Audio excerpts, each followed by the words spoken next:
የመረጥነው መንግስት እያለ ያልመረጥነው አስተሳሰብና ግለሰብ ሊመራን አይችልም። አንፈቅድም። ህገ መንግስታዊ ፍትሃዊ የሆነ መብታችን ማንም ሊነፍገን አይችልም። በጉንቱሬ ላይ የተሰራ የመብት ጥሰት አዲስ አበባ ላይ እንዲሞከር አንፈቅድም። የሂጃብ የሰላት ችግሮች ተፈጥረው ሌላ አጀንዳ እንዲሆኑልን አንፈቅድም። السلام عليكم ورحمة الله تعالى وبركاته. ዛሬ ይሄንን መግለጫ ለማዘጋጀት የተገደድንበት ምክንያት እንደሚታወቀው በከተማችን አዲስ አበባ ላይ በየዓመታት በየጊዜው የሚከሰቱ ከትምህርት ሚኒስቴር የሚመነጩ ተንኮሳዎች ዘንድሮ እንደዛው በተለመደ መልኩ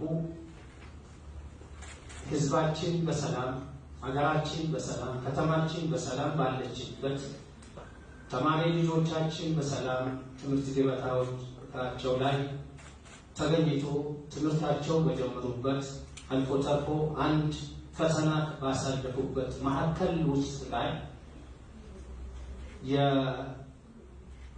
የሂጃብ የመከልከል መብታቸውን ለመክፈፍ ተብሎ በቅርቡ 2 ስብሰባዎች ተካሂደዋል።